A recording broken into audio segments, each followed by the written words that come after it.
Lectures on the Gospel of Matthew. Matthew 14. Nor is this the whole sad truth. About this time the 12 were sent forth. This we have heard in chapter 10, forming part of the special series of events transplanted into that part of the Gospel. But, in point of time, it followed the people's fleshly judgment of Christ. Their mission was beautifully given before by Matthew, so as to complete the picture of Christ's patient persevering grace with Israel, as well as to testify the rights of his person as Jehovah, the Lord of the harvest. Here consequently the fact is omitted, but the effect appears. At that time Herod the Tetrarch heard of the fame of Jesus, and said unto his servants, This is John the Baptist. He is risen from the dead, and therefore mighty works do show forth themselves in him. This gives occasion to the Spirit of God to tell the tale, verses 3 through 12, of the extinction of John the Baptist's testimony in his own blood. It was not only a blinded people, but in their midst ruled a false and reckless king, who feared not first to imprison, and finally to slay, that blessed witness of God.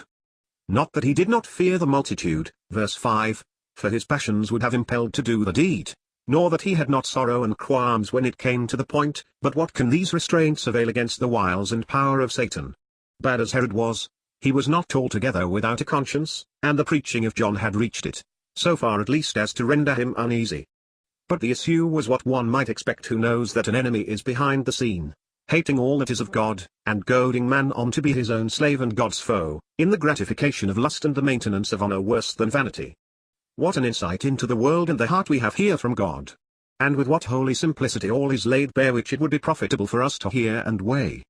Man being in honour abideth not, he is like the beasts that perish. This their way is their folly, yet their posterity approve their sayings. Like sheep they are laid in the grave, death shall feed on them, and the upright shall have dominion over them in the morning. So sang the psalmist, and surely it was right and of God. And he, the king, sent and beheaded John in the prison, and his head was brought in a charger and given to the damsel, and she brought it to her mother, verse 10, 11. Such is man, and such woman, without God. When word was brought to the Lord about John's death, he marks his sense of the act at once. He departed thence by ship into a desert place apart, and when the people had heard thereof, they followed him. There was no insensibility in him, whatever his long-suffering and grace. He felt the grievous wrong done to God and his testimony and his servant. It was the harbinger of a storm still more violent and a deed of blood darker far, the awful sin of his own rejection. He would not hurry the moment, but retires. He was a sufferer, a perfect sufferer, as well as a sacrifice, and while his sufferings rose to their height in that most solemn hour when he bore our sins in his own body on the tree, it would be to ignore much if we limited our thoughts and feelings of his love and moral glory to his closing agony. The Lord, then, so much the more felt the evil, because of his unselfish love and unstained holiness. It is ever felt most in God's presence, where Jesus felt everything.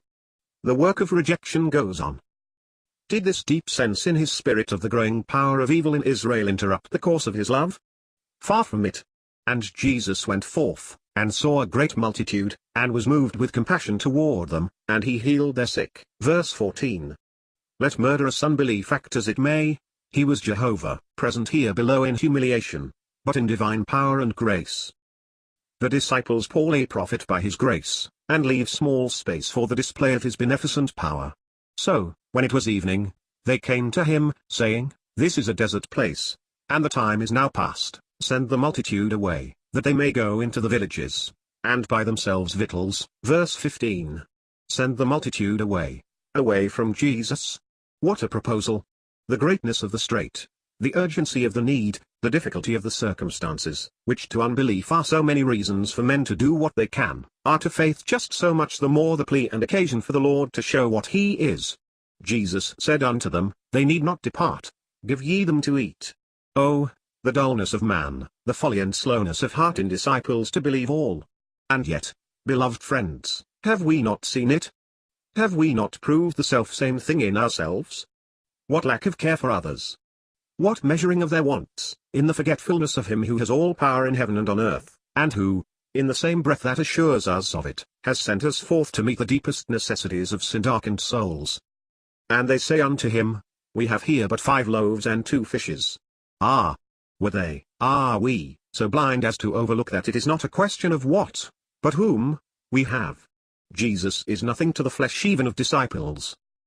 He said, bring them hither to me. Oh, for more simplicity in thus bringing every lack and every scanty supply to him whose it is to provide, not for us only, but for all the exigencies of his love, to reckon on him more habitually as one who cannot act beneath himself. And he commanded the multitude to sit down on the grass, and took the 5 loaves, and the 2 fishes, and looking up to heaven, he blessed, and brake, and gave the loaves to his disciples, and the disciples to the multitude. And they did all eat, and were filled. And they took up of the fragments that remained 12 baskets full. And they that had eaten were about 5,000 men, besides women and children. Verses 19 through 21. How blessed the scene, and how the perfectness of Christ shines through it all. In nothing does he depart from grace, spite of the recent display of murderous hatred in Herod. His very retiring apart before it is but a further step in the path of his sorrow and humiliation, and yet there, in the desert, to this great multitude, drawn out by their wants, comes forth this striking testimony. Should they not have assuredly gathered who and what he was? Jehovah had chosen Zion, had desired it for his habitation, had said, "This is my rest forever. Here will I dwell, for I have desired it." But now an Edomite was there, the slave of a ravening Gentile, and the people would have it so, and the chief priests would shortly cry, "We have no king but Caesar." Nevertheless, the rejected one spreads a table in the wilderness, abundantly blesses Zion's provision, and satisfies her poor with bread. The miracle may not be the fulfillment of Psalm 132 verse 5, but it is the witness that he was there who could, and yet will, fulfill it. He is the Messiah, but the rejected Messiah, as ever in our gospel. He satisfies his poor with bread, but it is in the wilderness, whither he had withdrawn apart from the unbelieving nation and the willful apostate king. But now a change opens on our view. For straightway Jesus constrained his disciples to get into a ship and to go before him unto the other side, while he sent the multitudes away. And when he had sent the multitudes away, he went up into a mountain apart to pray, and when the evening was come, he was there alone. Verses 22 and 23. The crown was not yet to flourish upon himself. He must leave his ancient people because of their unbelief, and take a new position on high, and call out a remnant to another state of things also. Rejected as Messiah on earth, he would not be a king by the will of man to gratify the worldly lusts of any, but go above, and there exercise his priesthood before God. It is an exact picture of what the Lord has done. Meanwhile, if the masses of Israel, the great congregation, are dismissed, his elect are ushered into a scene of troubles in the absence of their master during the night of man's day. The ship was now in the midst of the sea, tossed with waves, for the wind was contrary. Such were some of the consequences of Christ's rejection. Apart on high, and not in the wilderness, he prays for his own, locally severed, and yet in truth far nearer. He prays for the disciples left alone, to outward appearance. They are such as should be saved, the chosen ones, companions of his own humiliation while the nation despised him. And in the 4th watch of the night, Jesus went unto them, walking on the sea. And when the disciples saw him walking on the sea, they were troubled, saying, "It is a spirit," and they cried out for fear. But straightway Jesus spake unto them, saying, "Be of good cheer, it is I, be not afraid." And Peter answered him and said, "Lord, if it be thou, bid me come unto thee on the water." And he said, "Come." And when Peter was come down out of the ship, he walked on the water to go to Jesus. But when he saw the wind boisterous, he was afraid, and beginning to sink, he cried, saying, "Lord, save me." And immediately Jesus stretched forth his hand, and caught him, and said unto him, "O thou of little faith, wherefore didst thou doubt?" Verses 25 through 31, without dwelling now on the moral lesson, with which we are all more or less familiar, a few words on the typical instructions conveyed by the passage may be welcome. He will leave his intercessional place above, and rejoin his disciples when their troubles and perplexity are deepest. The mountain, the sea, storm and calm, darkness and light, are all, as to security, alike to Christ, but his taking part in the distress is the terror of the natural mind. At first, even the disciples were troubled, saying, "It is a spirit," and they cried out for fear, only hushed by the sign of his speedy presence. This hardly goes beyond the circumstances and condition of the Jewish remnant. If there be any part which does, it is set forth in Peter, who, on the word of Jesus, quits the ship, which presents the ordinary state of the remnant, and goes to meet the Saviour outside all support of nature. It is our part to cross the world by divine power, for we walk by faith, and not by sight. The wind was not hushed, the waves as threatening as ever, but had not Peter heard that word come, and was it not enough?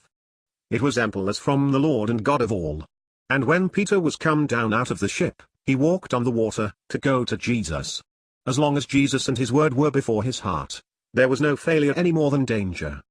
But when he saw the wind boisterous, he was afraid, and beginning to sink, he cried, saying, Lord, save me. Peter failed, as the church has failed, to walk toward Christ and with Christ. But, as in his case so in ours, Christ has been faithful, and has delivered us from so great a death, and doth deliver, in whom we trust that he will yet deliver.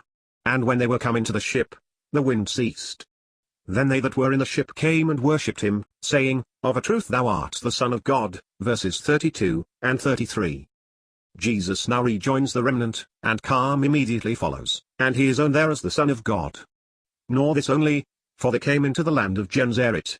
And when the men of that place had knowledge of him, they sent out into all that country round about, and brought unto him all that were diseased, and besought him that they might only touch the hem of his garment, and as many as touched were made perfectly whole. Verses 34 through 36. The Lord is now joyfully received in the very scene where before he had been rejected. It is the blessing and healing of a distressed and groaning world, consequent on his return in acknowledged power and glory.